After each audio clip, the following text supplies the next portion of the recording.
أعوذ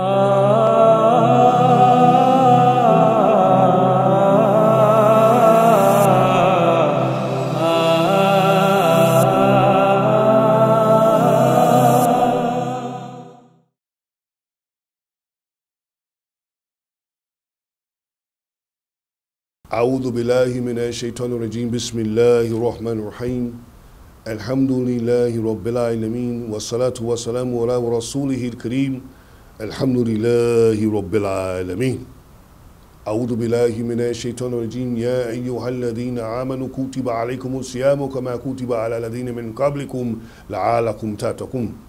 We seek refuge in Allah from shaitan, the accursed. We begin with the name of Allah, the merciful benefactor, the merciful redeemer. We praise him, we seek his aid, and we ask that the prayers and peace be upon his noble messenger Muhammad sallallahu alayhi wa sallam.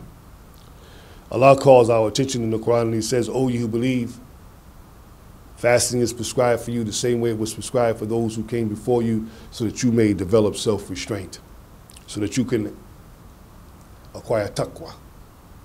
And so today, dear brothers and sisters, we want to continue in our discussion on Riyadh al-Salihin, excerpts from Riyadh al-Salihin, some very profound traditions regarding fasting in the month of Ramadan.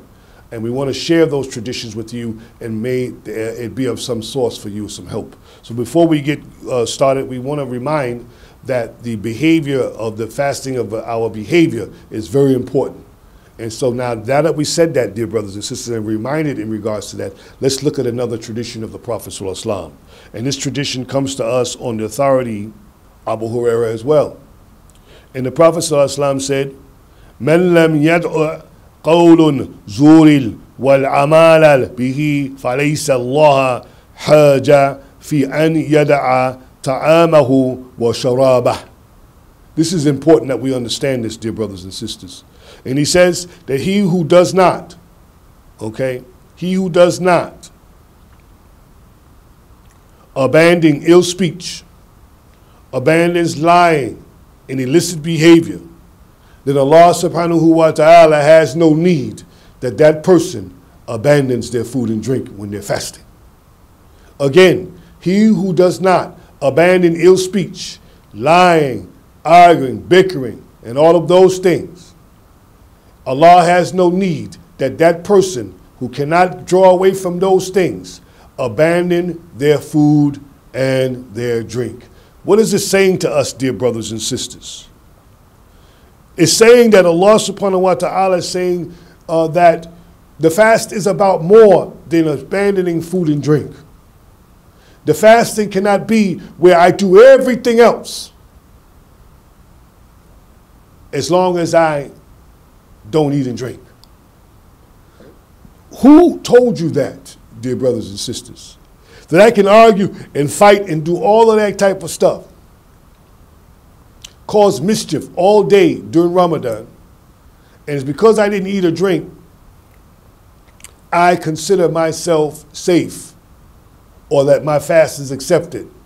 Allah here, according to the Prophet ﷺ, is telling us that there's no need for us to do so if we can't part ways with those behaviors, those attitudes, those selfish, how would you say, trends that you see. And I say selfish because you're doing it for your own. You do that for yourself. You're not doing that for Allah subhanahu wa ta'ala. You're doing that for you. When are we going to think about doing something for Allah subhanahu wa ta'ala when the Prophet ﷺ mentioned to us that fasting is for Allah, so he will reward it?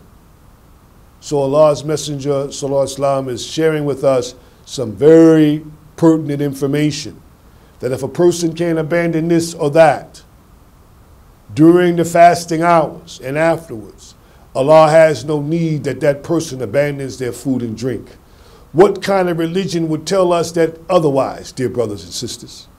What kind of religion would that be if it's okay for us to just carry on any kind of way and think that Allah subhanahu wa ta'ala is going to accept that coming from us? Allah is without need, dear brothers and sisters. He doesn't need us, and he doesn't need us bleeding.